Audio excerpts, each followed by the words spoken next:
ஆண்டவர் உலகத்தில் இயேசு கிறிஸ்துவின் நாமத்தினாலே அன்பின் வாழ்த்துக்களை தெரியப்படுத்திக் கொள்கிறோம்.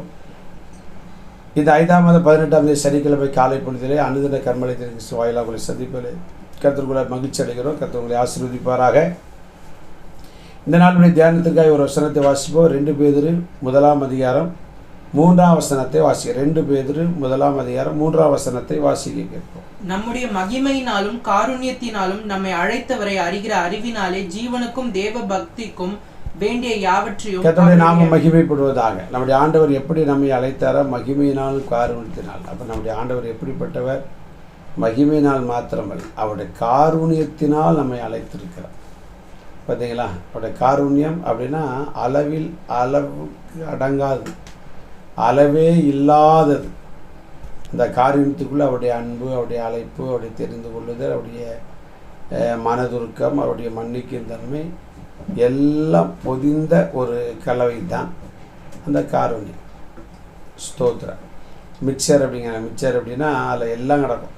காராபுந்தி கிடக்கும், ஓகப்பொடி கிடக்கும், நிலக்கடலை கிடக்கும். அதே போல் இந்த காருண்யம் என்பதுக்குள்ளாக தேவன் ஆண்டவருக்குள்ளே இருக்கக்கூடிய அத்தனை தன்மையும் அதுக்குள்ளே அடங்கி இருக்கிறது. அதனால தான் அங்கு தாவீது சொல்லும்போது சொன்னால் 2 சாமுவேல் புஸ்தகம் 22:36 வாசிப்போம். உம்முடைய ரட்சிப்பின் கேடகத்தையும் எனக்கு தந்தீர், உம்முடைய காருண்யம் என்னை பெரியவனாக்கும். பார்த்தீங்களா? அவருடைய காருண்யம் நம்மை அழைத்தவர். காருண்யத்தினால் அழைத்தது மட்டும் இல்லை, அந்த காருண்யத்தினாலே நம்ம என்ன செய்வார்? பெரியவனாய் மாற்றார். உலக மனிதர்கள், உறவுகள், உடன் பிறந்தவன் கூட உங்களை சின்னவராக ஆக்குவதற்கு, உங்களை இல்லாமல் ஆக்குவதற்கு முயற்சி பண்ணிட்டு இருக்கலாம். ஆனால் ஆண்டவர் அப்படியே காருண்யத்தில் நம்ம என்ன செய்வார்? அதனால் இந்த தாவீது சொன்னார், எனக்கு ஒத்தாசை வரும் பர்வதங்களுக்கு நேராக. அப்போ அவருடைய காருண்யம் அவரிடத்திலிருந்து வந்து சவுல் எவ்வளவோ துரத்தினான் பாருங்க. தாவீதை சிறியவனாகவே ஆக்கின்னு நினச்சான். ஆனால் கர்த்தர் அவனை பெரியவனாகவே மாற்றிட்டார். அதான் சொல்லிதான் அவருடைய காருண்யம் என்ன செய்யும்? தைரியமாக இருங்க. யார் என்ன சொன்னாலும், யார் எப்படி பேசணும் கவலைப்படாமல் இருந்தால் அவருடைய காருண்யம் நம்ம நிச்சயமாக என்ன செய்யும்? பெரிய ஆள் ஆக்கும். ஒரு நாளில் அப்படி ஆக்கும்.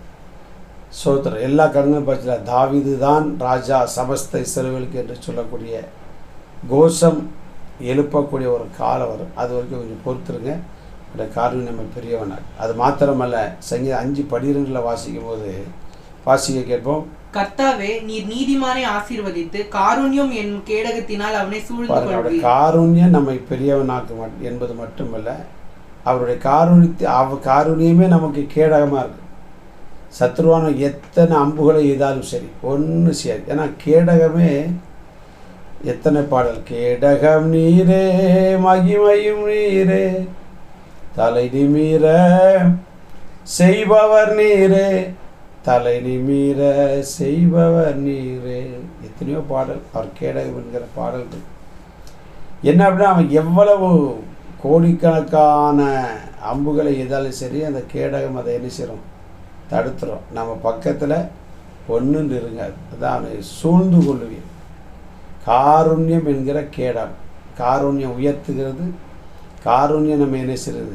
பாதுகாக்கும். அதனால் யார் என்ன எத்தனை பேர் எங்கேருந்து பிசாசு பயன்படுத்தினா கவலைப்படாதீங்க. அவருடைய காருண்யம் நம்மை சூழ்ந்து நம்மை பாதுகாக்கும். அது மாத்திரம் எரேமியா 31:3 வாசிக்கிறோம். பூர்வ காலம் முதல் கர்த்தர் எனக்கு தரிசனையானார் என்பாய். ஆம், அநாதி சிநேகத்தால் உன்னை சிநேகித்தேன், ஆதலால் காருண்யத்தால் உன்னை இழுத்துக் கொள்கிறேன். இதெல்லாம் அவருடைய காருண்யத்தினால அவர் பக்கத்தில் நம்ம இழுத்துக்கிடுவார். ஏன்? மனிதனோ, பிசாசோ, சத்துருவோ, எதிரிகளோ, துரோகிகளோ நம்மை அழித்து போடக்கூடாது என்பதில் அவர் கவனமாக இருப்பார். அவர் பக்கம் இழுத்து நம்மை பாதுகாத்து நம்மை ஆறுதல் படுத்தி தேர்ச்சி ஆற்றி நம்ம நிச்சயம் நடக்கும். அதனால் அவருடைய காருண்யத்தையும் நம்ம பிடித்துக்கொள்வோம். அவருடைய நம்மோடு கூட இருக்கிறது என்கிற விசுவாசத்தோடு நம்முடைய பயணத்தை தொடருவோம். கர்த்தர் நல்ல பிதாவை, உடைய காருண்யத்தினால் எங்களை இழுத்தவர் மாத்திரமல்ல, உடைய காருண்யத்தில் எங்களை பெரியவனாக்கி எங்களை சூழ்ந்து பாதுகாத்து கர்த்தாவை எங்களை மீண்டும் உம்மண்டையில் எடுத்துக்கொண்டு எங்களை அற்புதமாய் நடத்த போகிற கிருபைகளுக்காக ஸ்தோத்திரம். இயேசுவின் நிமித்த ஜெபம் கேட்க நல்ல பிதாவே, ஆமென். God bless you. நாளை ஞாயிறு 6 கலந்து கொள்ளுங்கள். சர்வீஸில் கலந்து கொள்ளுங்கள். நாளை மறுதினம் அனுதின கர்மலின் நிகழ்ச்சியில் சந்திக்கும் வரைக்கும் தேவ கிருபை நம்மை தாங்கி நடத்துவதாக. ஆமென்.